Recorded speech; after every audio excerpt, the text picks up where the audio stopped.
This week on CWM, Swim had state.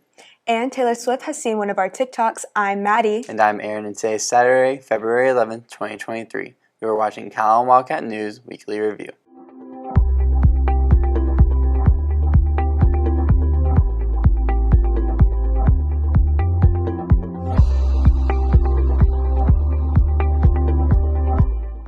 So Maddie, this weekend is the big weekend. Yes, it is. It's Super Bowl weekend, and the Eagles and Chiefs are playing. Who do you have winning the game? I have the Chiefs winning.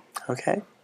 Last week we went around and asked people if a quote was a Taylor Swift lyric or a quote from Shakespeare and posted it on our TikTok page, which caught Taylor Swift's attention. Trinity caught up with Michaela and Miss Treat to hear their thoughts on Taylor Swift's liking one of our TikToks. Hi, I'm Trinity Humphrey. I'm here with Michaela and Emily. Michaela, I heard that y'all made a TikTok. What was the reason for y'all making it? Well, Emily and I are the first creative directors of the Calallen TV TikTok, and we thought it would be a really good idea to try to include more of the students and the teachers in our TikTok, so yeah. That's really cool. And Emily, what inspired you to make this TikTok? I wanted something interactive and fun with the students, and I remember taking a BuzzFeed quiz that was Taylor Swift or Shakespeare, and I wanted to do that with the kids and maybe even the teachers for Shakespeare because of English. Well, that was a really good idea. And so, do y'all want to tell everyone the news? Taylor Swift liked the video.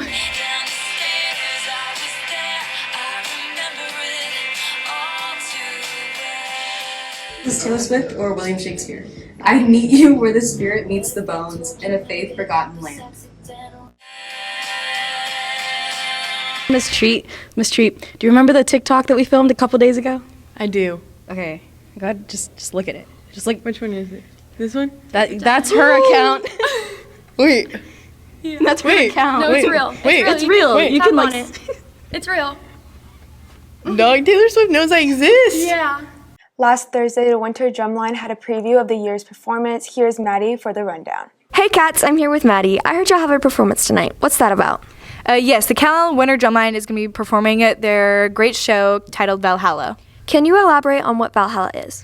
Valhalla is basically a paradise for Vikings and soldiers that have died honorably, and it's an amazing place that all Vikings and soldiers dream to go to someday. And how do you feel about tonight?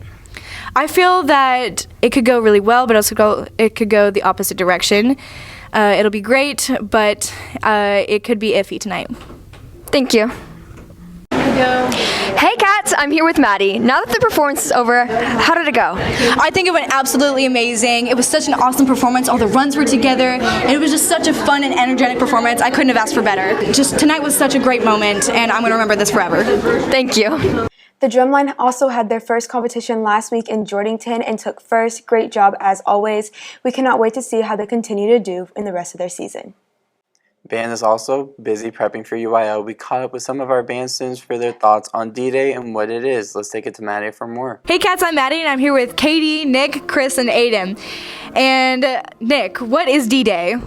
D-Day is where we play all of the songs we're playing for a UIL performance so we can listen back to it and see what we need to work on. Awesome. And Chris, how do you think D-Day is going to go today? Well, we've had about 2 weeks to prepare all the songs, so I think it's going to go good. Katie, are you excited for D-Day? I am very excited to see our hard work. And Aiden, what's your favorite out of the two songs? I think my favorite song is our March the Rifle Regiment because I play bass drum and in the rhythm section it is pretty fun. Thank you. Our students' UIL film titled Elevator Music has made it to state semifinals. Let's send it to director Valissa Noyola for her input. Hi, I'm William Nolan. I'm here with Valissa, who did UIL film this year and made it to semifinals. So Valissa, how is that like? It's really good. I mean, I'm especially proud of myself because this is my first film ever that I've ever done. And for Calallen, it's incredible. I'm beyond words that we actually got to make it to the semifinals. What is the inspiration for this film? The big inspiration for me is my favorite movie of all time, When Harry Met Sally. It's an old rom-com, which is what I was wanting to make my film feel like. And because of it, a lot of my music choices, editing choices, even my screenplay even was insanely inspired by that film. Well, that's really good to hear. So for anybody wanting to get into UIL film, what do you need to do? The first thing you need to do is talk to Mr. Jones. He's the reason why this film even exists. you should just talk to him about wanting to get involved, whether it's writing, editing, camera work, cinematography, anything really. But we're thinking of making a club for UIL film to get other people wanting to join, and that was my big intention by making a film, was trying to get other people inspired, and so that legacy can live on with Calallen. Okay, well, thank you very much. Back to the studio. She does a really good job with that film. No, she really did. It's really neat to see what our students here at Calallen are producing. Yep. We interviewed Caitlin for insight on Yearbook's Photo of the Week contest. Let's hear from them now. Thank you, Makers, and good morning, Wildcats. My name is Hope, and I'm here with Caitlin. So, Caitlin, tell me what you do for the Calallen Yearbook Instagram page. So usually every week me and Miss Luby get together and we decide what we want to do, and then once we figure that out, I go out and I get some interviews, or I just make up a post and it goes out on our Instagram page. Thank you, and I see that y'all have some photos of the week, so tell me about those. So these right here are past photos of the week, and usually our photographers, they submit a photo that they want to be chosen, and each of Miss Luby's class periods vote on which they want to be photos of the week, and then every day on Friday, we post a photo of the week. Thank you. Now that's all, and back to you. It is Career Technology Education Month. We spoke to Mrs. Compton for further information on CTE. Let's check it out. I'm Quentin, and I'm here with Miss Compton. Miss Compton, I heard you're in CTE. Can you tell us about that?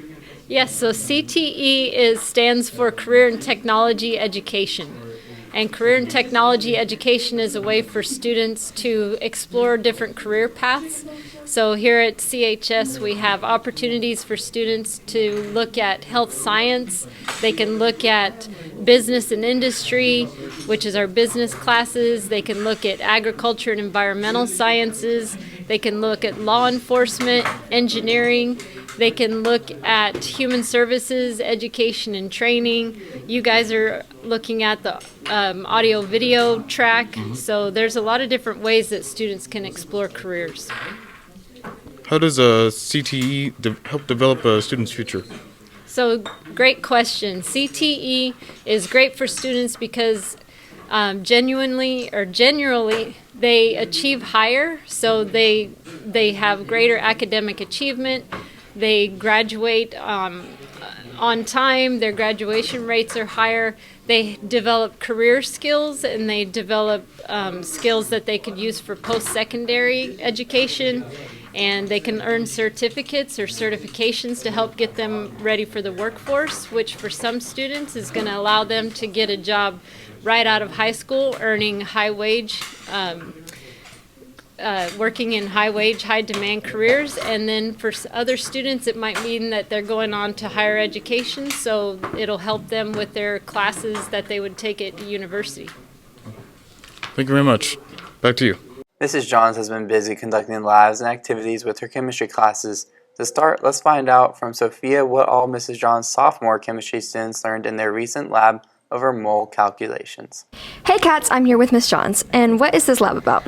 Well, currently we're doing mole calculations, so it's just a way for them to, they measured out some baking soda and some salt, and they were able to then calculate in a tablespoon how many atoms, or I guess formerly units, that they had in each one of those. It's just a way to take the stuff we've been doing in class and maybe see that it's an actual measurement. And the last thing they're doing is we're getting to use the analytical balance, which goes to like 4 decimal places, because they're taking a piece of paper that I have a design on, and they can choose which one, and they're measuring it out, and then they're shading it with carbon, because your pencil leads are made out of graphite, and so as you make the mark with the with your pencil, the carbon sloughs off, that graphite sloughs off, and you get a collection of carbon. But it's not a lot. It doesn't weigh that much, so we have to use the really anytime I get to use the analytical balance, it's cool. So they're getting to use that and calculating how many atoms they put on their paper today. Perfect. Thank you. Yes.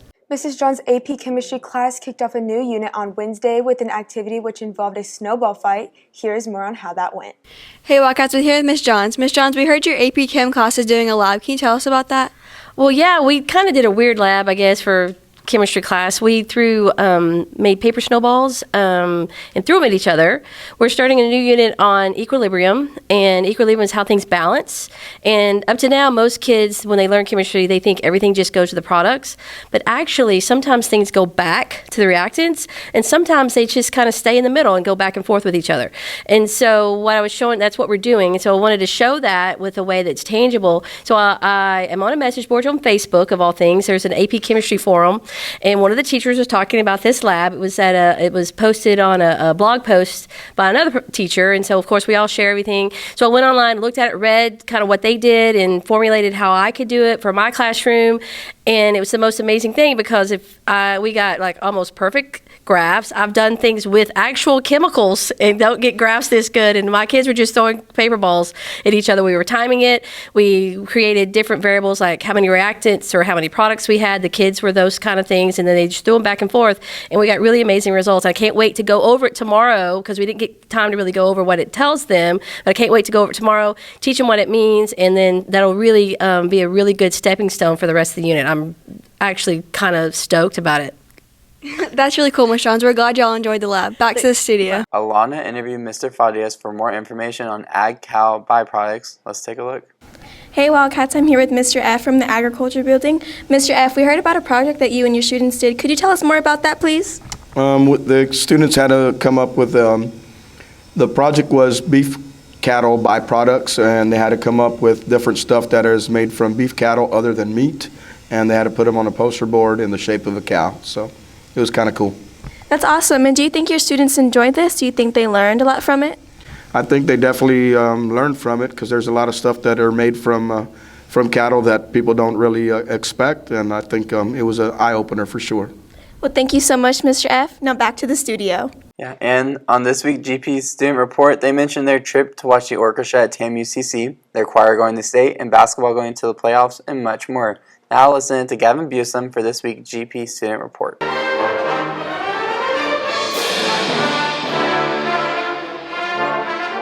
Hello and good morning. My name is Gavin Busam, live here at the Corpus Christi Symphonic Orchestra at Texas A&M Corpus Christi. And here's the latest at what's been going on at GP.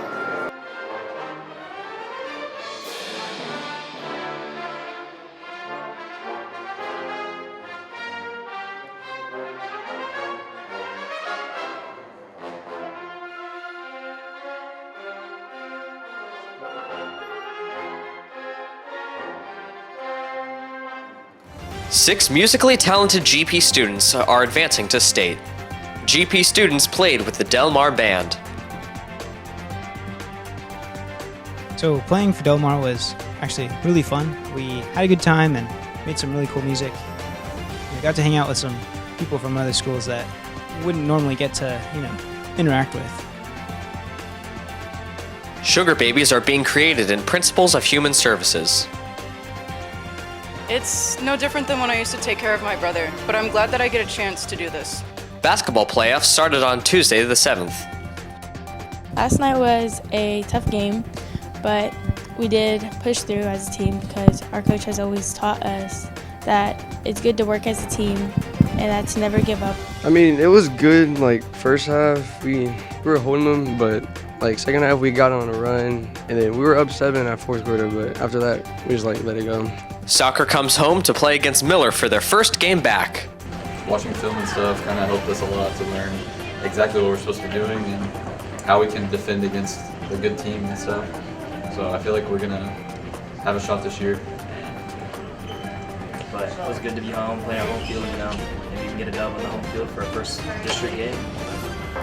That's all the Wildcat news for this week. If you like what you saw, make sure to check out the 2 QR codes or the link below. Thank you very much and have a great day. Now let's take it to Brooke with a rundown on sports. Thank you, Maddie, and good morning, Wildcats. The swim team left for their state meet on Wednesday. We talked with our swimmers to find out more on how practice has been for them and what they've been doing leading up to the state meet. Hey Wildcats, I'm here with Jazzy. Jazzy, we heard you're going to state for swim. Can you tell us what event you're going for? Yes, I'm going for the 200 relay that consists of me, Jenny Pickens, Brianna Nahosa, and Kaylee Larson. That's cool. There's been really harsh weather lately, Jazzy. Can you tell us how that's affected y'all's practices? Well, we obviously prefer the warmer weather because it's easier to practice with, but we have to make do with the cold weather and get the work done. Gotcha. Congratulations and good luck at state. Back to the studio. The varsity boys golf team had a tournament last Friday and Saturday, which resulted in the team taking second place and J.R. Tindall taking third after a tough playoff hole. The rest of the team came together for a tournament at our home course on Monday. The girls varsity team took first, with me placing first and Kayla Brotherton placing fourth individually. Let's hear about it. Hello there, Calallen TV. My name is James Luby, and I'm here with Brooke today. So, Brooke, I understand that the golf teams had a tournament yesterday. How did that go? So the girls got first as a team, and individually Kayla Brotherton got fourth and I got first. I don't think we really played our best, but it was pretty tough conditions out there, so it's about as good as we could have done. And I'm glad that we were able to pull off the win. And with that, now back to the studio. The boys team also continued their top 3 placements as they took third place team, with Dalton Hagler taking 5th place individually. The girls basketball team won their last district game, defeating Kingsville 54-30. Let's take it to Carly, who led with 28 points, for more on how they did. Morning, Cal. I'm here with Carly Haygood, our starting point guard. Carly, how does it feel scoring 28 points last night? It felt really good. That was my all-time high for my career, so I was super excited. And how do you feel going into playoffs next week? I'm really excited. We've worked really hard, and I think we're going to do really well. All right, that's good. Good luck to the basketball team. That's all from us. Now back to the studio. Their first playoff game will be on Tuesday against Hidalgo. The girls basketball coach, Coach Spencer, recently hit 100 wins. Let's see what all he has to say on this accomplishment. Hey Wildcats, I'm here with Coach Spencer. Coach Spencer, can you tell us how it feels to have your 100th win as a basketball coach? Yeah, it's a great honor. I mean, it's a cool milestone.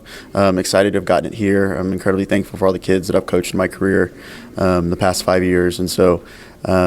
You know, it was exciting. But it was also nerve-wracking and a big, kind of monkey on my back. And so I'm glad that we were able to get that done, especially at home and against a big rival in Tulsa Midway. And so I'm very thankful to my kids and everybody that's helped me along the way. And what inspired you to be a basketball coach? My dad is a basketball coach, longtime coach at GP. He's now at Ingleside. And so just growing up around the game, growing up at practices after school. They tried really hard to convince me not to do it, but I didn't listen, so here I am. That's awesome. Congratulations, Coach Spencer. Back to the studio. The boys basketball team took on Kingsville on Tuesday, and after a tough game, came up short.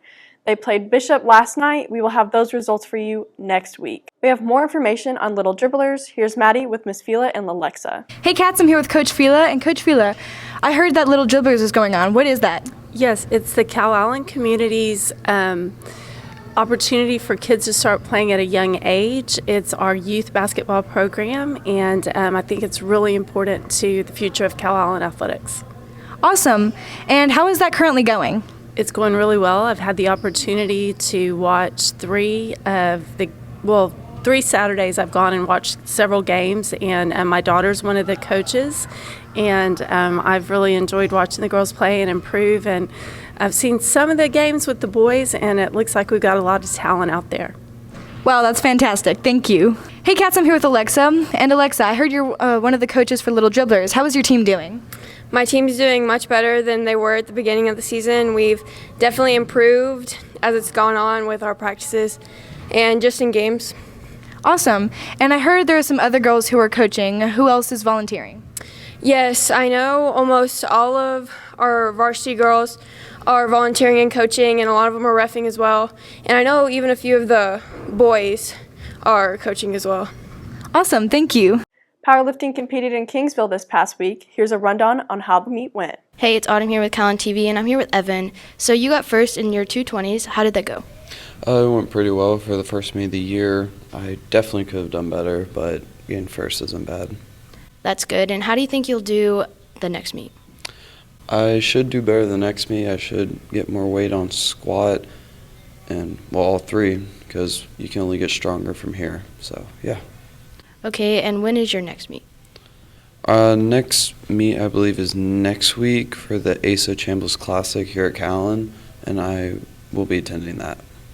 Okay, and that will be here on February 10th. So now I'm here with Mercedes. She got third in the 132s. How do you think you do? I think I did pretty good. I did really good on bench. I got a new PR, and I'm just excited for the next meet so I can do better. Okay, and when is your next meet? It's going to be the Calallen Classic on February 10th. Okay, thank you, and back to the studio. The boys and girls soccer teams played Alice last Friday, Beeville on Tuesday, and London last night. The girls still continue to win each of their games without being scored on, as they've had a clean sweep against the Alice Coyotes, winning 13-0.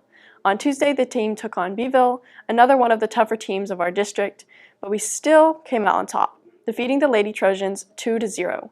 We will have more on last night's game against London next week. And that's the latest on Calallen Sports. Back to you, Maddie. Thank you, Brooke. And you know, last week we got to say that the girls clinched playoffs for basketball, but our boys did too now. That's great to hear. And now here's Candace with today's weather forecast. How is it looking outside, Candace? Thank you, Acres, and good morning, Wildcats. Today's weather is brought to you by Chick-fil-A. Happy Saturday, everyone. We are still looking at that Texas winter weather happening this weekend. Looking at some sunshine right now, that being 51 degrees, 0% chance of rain, and the winds blowing from the north-northwest at 14 miles per hour. Looking further on into the rest of the day, we're still looking at some sunshine. Temperature rising up to 58 degrees at 12 o'clock, picking up to 62 at 4 o'clock, and then dropping down to 51 later on at 8 o'clock. Percent chance of rain also stay consistent at 0%, and the winds blowing from the north-northwest at 13 miles per hour, stay the same at 4 o'clock, and then drop down at 4 miles per hour at 8 o'clock. Looking further on into Sunday's weather, we're looking at a little bit of clouds covering up that sun, 65 degrees, 4% chance of rain, and the winds blowing from the east-southeast at 10 miles per hour. So all from weather this weekend. Have a good one, and back to the anchors. Thank you, Candace. Yes, of course. And that's all your announcements for today, but now it's time for your joke of the day. So guys, what do you call a sad cup of coffee? I don't know, Aaron. What? Depresso. For all you social people out there, make sure you're following us on Facebook, Twitter, and Instagram at CalallenTV for all the latest updates. Also, subscribe to us here on YouTube to catch all of our latest videos. And as always, Stay classy, Calallen.